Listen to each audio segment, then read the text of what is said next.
Hi, Filip here from Hazard4 Tactical in SHOT Show 2023. It's been a couple of years with COVID and everything that everyone's back in booth, so we have a few different things to cover from the last year. I'm going to start over here with these gaiters that we came out with. So it's a patented idea. It starts with the fabric from our poncho, so it's a stretchy, waterproof, breathable membrane, so it can kind of give a little bit with your legs. Down at the bottom, we've got cordura for where the rocks and everything might be hitting. And we've got some innovative features here. Obviously, on the outside, the first one that people might notice is this MOLLE system here. So it gives you ability to add lightweight stuff like little pouches or glow sticks or tourniquets or something like that. And it's actually not that odd of a place to have them, because in a motorcycle or a snowmobile or a rappelling situation, your legs are actually like right here, so you can actually reach this stuff with just a short grab. Now the other thing, we wanted to make these like metal free, as a lot of boots have strived to do that are tactical, to keep out of metal detectors and also from any rusting or bending issues. So this clip at the front, which is for the grabbing the laces, that's plastic, and it's actually adjustable for length, so you can always reach that.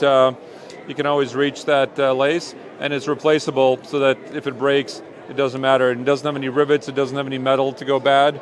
Same with any upper portions, no metals.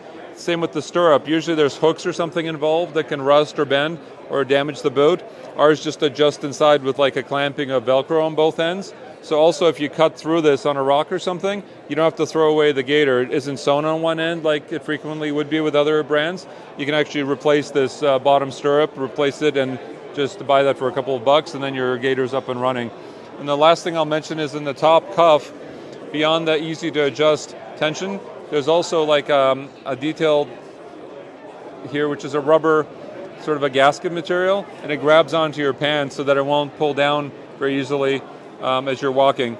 And we actually tried to make these as big as we could, because we heard at the last show when we had prototypes of these that even the XL gaiters that most guys were trying were just too small for their calves, or they were too small to actually go around winter boots. So we strive to make the largest gaiter in the industry. So hopefully we don't have to do a double XL, because this was already a big one, but if we need to, we will do that, because it was a common complaint. So that's called the Mandogator, and it's actually available right now.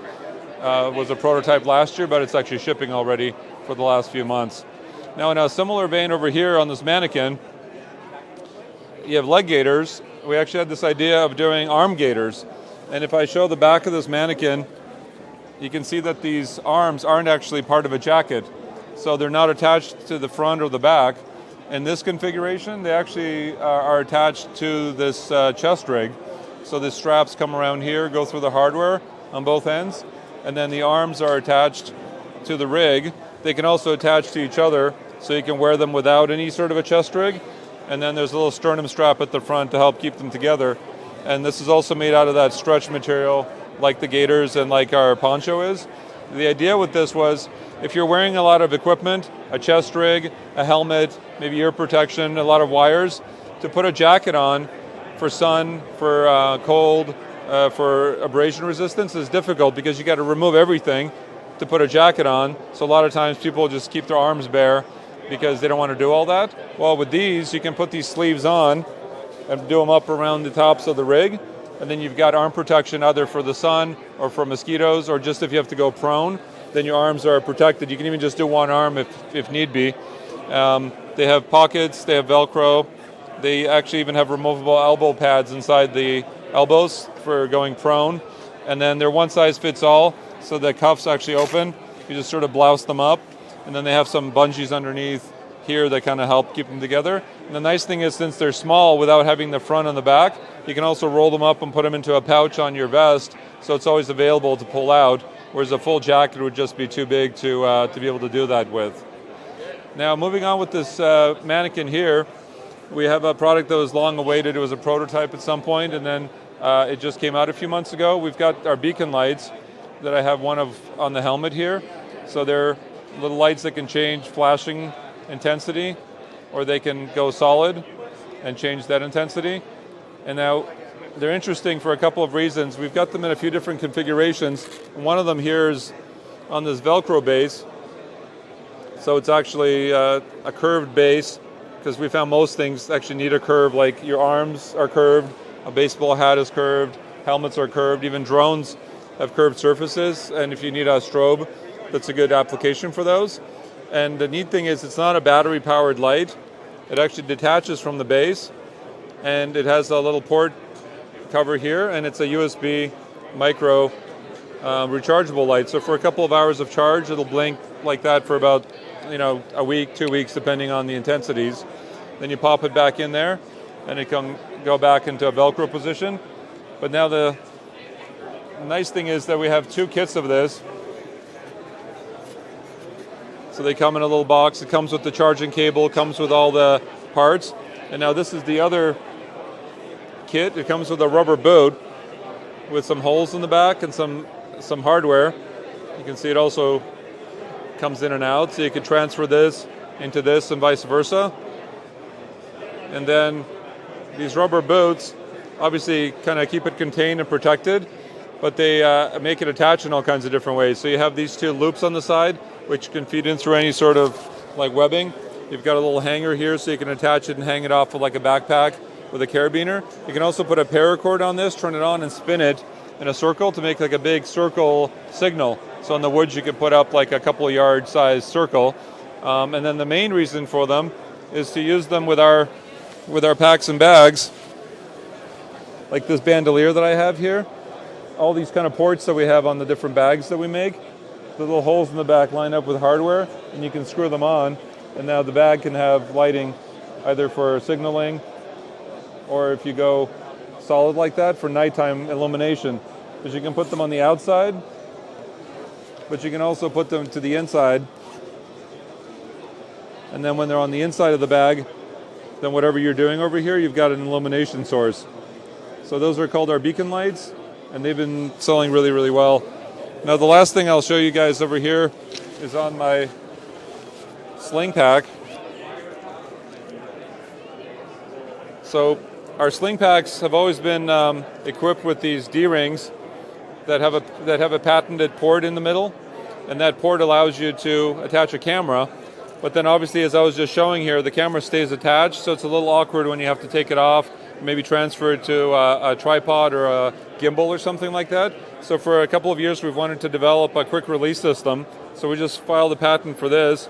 So we've got a plate that you can see here, and then an Arca Swiss type footing that goes into the camera, and it just screws in with your fingers. You can get your fingers in there without a tool to screw one of our screws in. And then over here you've got a clamp that works with it, and then you drop the camera inside, and then it locks right in there. And now we've got a release button here.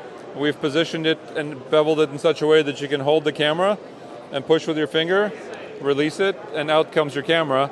You can put that on a tripod, you can put it over onto a gimbal, etc. And that works really well with any of that equipment. Now the neat thing is we have some extra features built in that make it do a lot of other different tricks. So first of all, it has 2 screws here that keep this from rotating, so the camera can't just spin off of this camera screw. But then you can also remove these 2 and put them in the front here in these 2 like little garage holder areas. So that'll clear the bottom of this. Then it'll allow you to do all kinds of different stuff with it. Like for instance here, we've mounted one of them on this shoulder strap. So we've got this metal plate that we've shown for a demo here that's inside of this molly.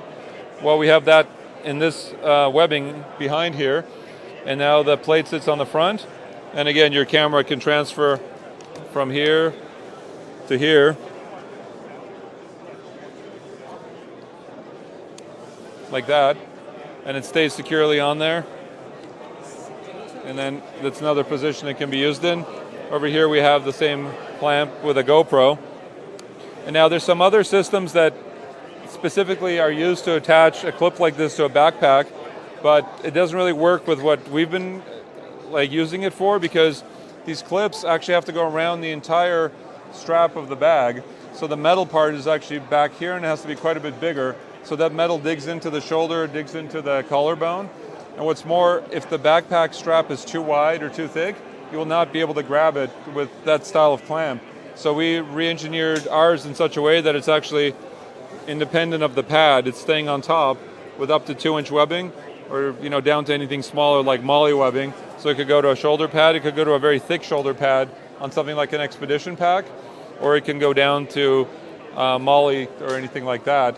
Now, even further, there's some other applications that these could be used for. I have two here.